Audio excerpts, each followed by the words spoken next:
നമസ്കാരം, മെട്രോ മാറ്റിനിയിലേക്ക് സ്വാഗതം. മലയാളികൾക്കേറെ സുപരിചിതയായ ഗായികയാണ് അമൃത സുരേഷ്. സോഷ്യൽ മീഡിയയിൽ വളരെ സജീവമായ അമൃതയുടെ വിശേഷങ്ങളെല്ലാം തന്നെ വളരെ പെട്ടെന്നാണ് വൈറലായി മാറുന്നത്. താരത്തിന്റെ വ്യക്തിജീവിതം എപ്പോഴും വാർത്തകളിൽ നിറഞ്ഞു നിൽക്കാറുണ്ട്. റിയാലിറ്റി ഷോയിലൂടെ ശ്രദ്ധിക്കപ്പെട്ട താരം ആദ്യം വിവാഹം കഴിച്ചത് നടൻ ബാലയായിരുന്നു. എന്നാൽ ഈ ബന്ധത്തിന് അധികം ആയുസ് ഉണ്ടായിരുന്നില്ല. വർഷങ്ങൾക്ക് ശേഷം ഇരുവരും വേർപിരിഞ്ഞു.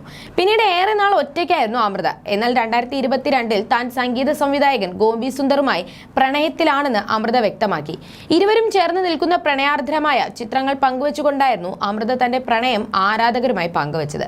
തുടർന്ന് ഗോപി സുന്ദറുമായുള്ള നല്ല നിമിഷങ്ങളെല്ലാം അമൃത തന്റെ സോഷ്യൽ മീഡിയയിലൂടെ പങ്കുവയ്ക്കാറുണ്ടായിരുന്നു. അക്കൂട്ടത്തിൽ ഒന്നായിരുന്നു തന്റെ കയ്യിൽ ഗോപി സുന്ദറിന്റെ പേരിന്റെ ആദ്യാക്ഷരമായ ജി എന്നത് ടാറ്റുവായി കയ്യിൽ പതിച്ച കാര്യം അമൃത പങ്കിട്ടത്. പ്രണയത്തിന്റെ 1ാം വാർഷികത്തിലായിരുന്നു ഈ ടാറ്റു അമൃത കയ്യിൽ പതിപ്പിച്ചത്. പുറം കയ്യിൽ ചെറുവിരലിന്റെ താഴെയായാണ് ജി എന്ന അക്ഷരം ടാറ്റു ചെയ്തത്. ഇതിന്റെ വീഡിയോ അത് ചെയ്ത ടാറ്റു സ്റ്റുഡിയോയും പുറത്തുവിട്ടിരുന്നു. എന്നാൽ ഇപ്പോൾ താരത്തിന്റെ കയ്യിൽ ആ ടാറ്റു ഇല്ലെന്നതാണ് ആരാധകർ കണ്ടുപിടിച്ചിരിക്കുന്നത്. കഴിഞ്ഞ ദിവസം ഒരു സ്റ്റേജ് പരിപാടിക്കിടെയുള്ള ചിത്രങ്ങൾ അമൃത പങ്കിട്ടിരുന്നു. ഇതിൽ മൈക്ക് പിടിച്ചു നിൽക്കുന്ന ചിത്രത്തിൽ കൈയുടെ ഭാഗത്ത് ടാറ്റു ഇല്ല. എന്നാൽ കുറച്ച് ദിവസങ്ങൾക്ക് മുൻപ് നടത്തിയ ഫോട്ടോഷൂട്ടിൽ ടാറ്റു അവിടെ ഉണ്ട്. മുൻപ് പകർത്തിയ മറ്റു ചിത്രങ്ങളിലും ടാറ്റു കാണാം. എന്നേക്കുമായി വേണ്ടെന്ന് വെച്ചതാണോ അതോ താൽക്കാലികമായി മേക്കപ്പ് വെച്ച് മറച്ചു വെച്ചതാണോ എന്നൊക്കെയാണ് ആരാധകരുടെ ചർച്ചകൾ.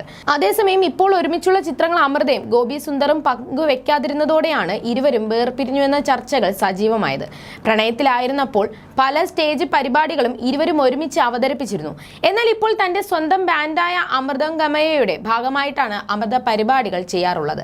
മാത്രമല്ല, യാത്രകളിലും ഗോപി സുന്ദറിന് പകരം സഹോദരി അഭിരാമിയും അമ്മയും മകളും എല്ലാമാണ് അമൃതയ്ക്കൊപ്പമുള്ളത്. ഇതെല്ലാം വേർപിരിഞ്ഞു എന്ന അഭ്യൂഹങ്ങൾക്ക് ശക്തി കൂട്ടിയിട്ടുണ്ട്. എന്നാൽ ഇത്തരം അഭ്യൂഹങ്ങൾക്കൊന്നും ഇരുവരും ഇതുവരെ പ്രതികരിച്ചിട്ടില്ല. അതിനിടയിൽ അമൃതയ്ക്കെതിരെ ഗുരുതര ആരോപണങ്ങളുമായാണ് ബാല രംഗത്തെത്തിയിരുന്നത്. മകളെ ഒരു വീഡിയോ കോളിലെങ്കിലും കാണണമെന്ന് ഞാൻ ആഗ്രഹിച്ചിരുന്നു.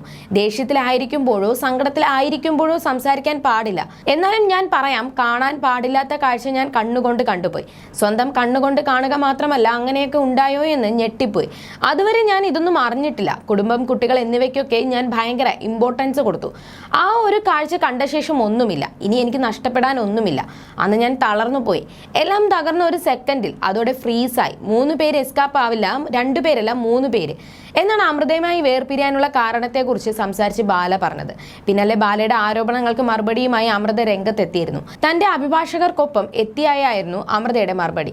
വിവാഹമോചനത്തിനൊപ്പം തന്നെ അമൃതയും ബാലയും തമ്മിൽ തുടർന്നുള്ള ജീവിതത്തിൽ ഇടപെടില്ല എന്നും മാധ്യമങ്ങളിൽ സ്വകാര്യ വിവരങ്ങൾ ചർച്ച ചെയ്യില്ല എന്നും കരാറിൽ ഏർപ്പെട്ടിരുന്നു എന്നും കോടതിയുടെ തീർപ്പിനെ ഉദ്ധരിച്ച് അമൃതയുടെ അഭിഭാഷകർ പറഞ്ഞിരുന്നു. ഈ ആരോപണങ്ങൾക്ക് മറുപടി നൽകിക്കൊണ്ടുള്ള അമൃതയുടെ വീഡിയോ പങ്കുവച്ച് ഗോപി സുന്ദർ അമൃതയ്ക്ക് പിന്തുണ അറിയിച്ചിരുന്നു. You're watching me on metromatney.com. metromatney.com. Subscribe for more videos.